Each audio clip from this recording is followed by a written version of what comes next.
Assalamualaikum warahmatullahi wabarakatuh dan salam sejahtera. Menerusi video ini, saya akan cuba kongsikan kepada rakan-rakan semua tentang rubrik penilaian untuk kursus yang saya kendalikan. Rubrik ini meliputi dua jenis, iaitu rubrik analytics dan rubrik holistik. Kursus yang saya pilih adalah kursus SKSE 1033 Kerajaan dan Masyarakat Melayu.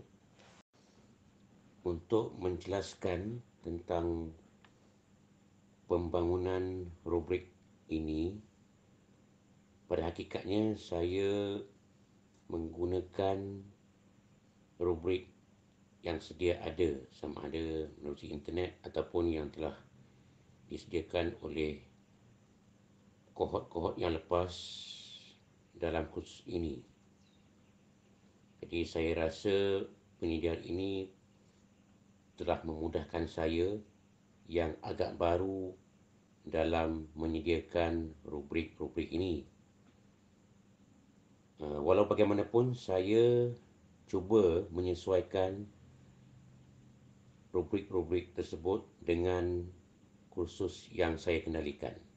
Untuk justifikasi pula, saya merasa bahawa rubrik ini membolehkan saya menilai secara sistematik tentang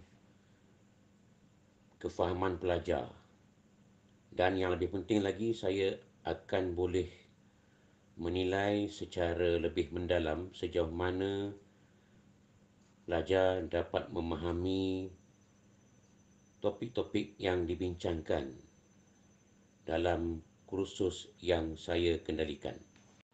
Untuk kursus SKSE 1033 ini, terdapat beberapa mekanisme yang saya gunakan untuk menilai pelajar.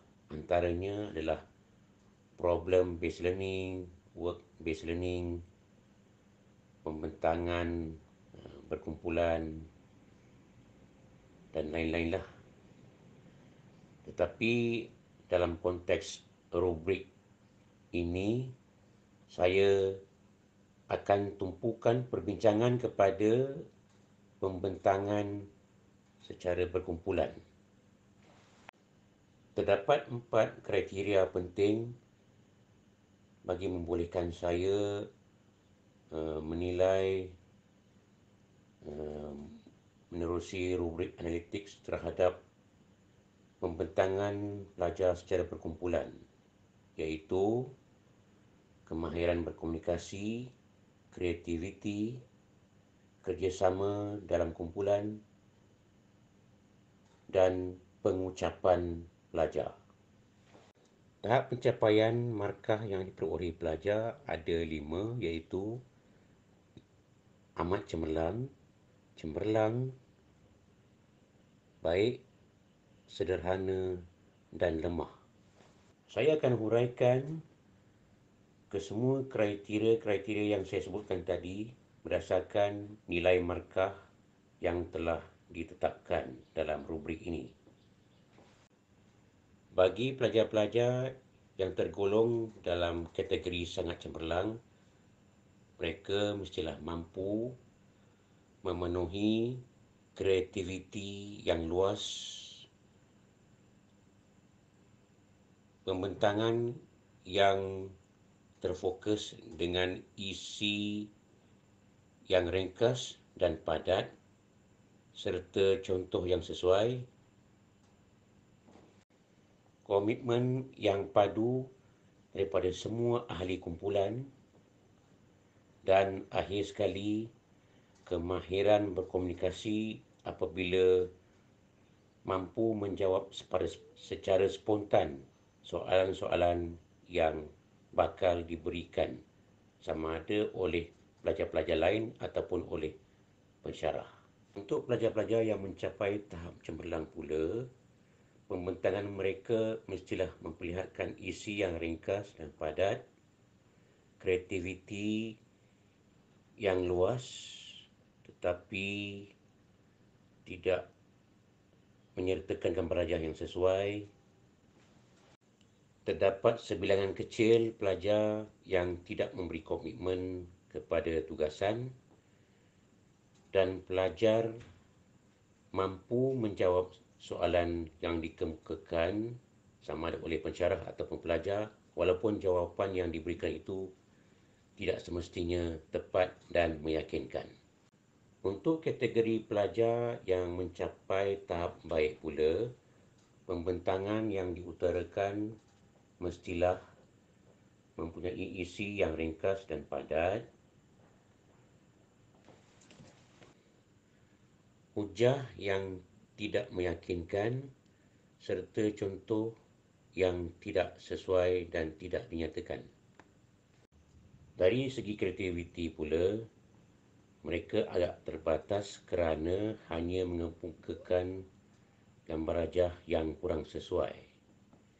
Komitmen dalam kumpulan pula agak seimbang antara yang tidak memberi sepenuhnya kerjasama dalam kumpulan dan yang memberi komitmen sepenuhnya dalam kumpulan. Manakala dalam kemahiran berkomunikasi pula, mereka kelihatan teragak-agak dalam menjawab soalan yang dikemukakan walaupun mereka mampu menjawab soalan yang dikemukakan. Untuk kategori sederhana pula, pembentangan pelajar memperlihatkan kelemahan dari sudut isi yang longgar, penghujahan dan contoh yang tidak sesuai. Komitmen dan kerjasama daripada ahli kumpulan yang tidak berlaku sepenuhnya, sikap yang teragak-agak oleh mereka dalam menjawab soalan yang diberikan, serta wujud kreativiti yang agak terbatas kerana mereka tidak mengemukakan gambar rajah sebagai sokongan dalam pembentangan. Untuk kategori lemah pula, pelajar gagal membentangkan pembentangan mereka kerana tidak terfokus,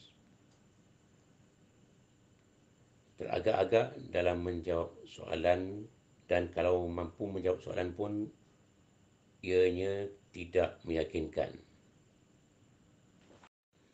Tidak wujud langsung kreativiti dalam pembentangan mereka, dan dari segi komitmen mereka juga tidak ada langsung kerana tiada komitmen daripada ahli kumpulan. Rubrik holistik bagi kursus ini turut memperlihatkan kaedah penilaian yang sama, iaitu daripada tahap sangat cemerlang, baik, sederhana dan lemah. Markah yang diperuntukkan adalah 45 dan ia dinilai berdasarkan kepada kadar kesalahan yang dilakukan oleh pelajar ketika pembentangan dibuat.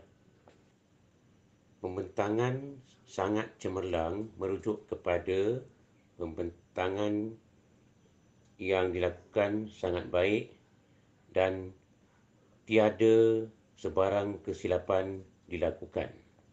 Tahap cemerlang merujuk kepada pembentangan yang sangat baik dengan beberapa kesilapan kecil ketika pembentangan dibuat. Tahap baik merujuk kepada pembentangan yang memuaskan dengan beberapa kesilapan yang boleh diterima dalam pembentangan tersebut. Pembentangan yang sederhana merujuk kepada pembentangan yang tidak memuaskan dengan beberapa kesilapan yang agak ketara dilakukan. Sementara tahap lemah merujuk kepada pembentangan yang amat tidak memuaskan dan berlaku kesilapan yang banyak sehingga menjejaskan pembentangan tersebut.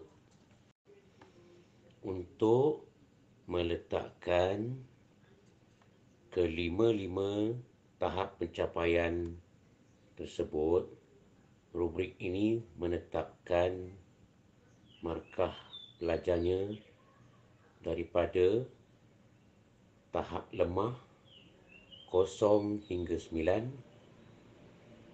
sederhana 10 hingga 19, baik 20 hingga 29, cemerlang 30 hingga 39 dan sangat cemerlang 40 hingga 45. Saya kira itu sahaja perkongsian daripada saya. Saya harap agar perkongsian ini mendapat maklumat yang sewajarnya daripada rakan-rakan dan Dr. Mistimah serta Dr. Effendi. Itu sahaja daripada saya. Sekian, terima kasih. Wassalamualaikum warahmatullahi wabarakatuh.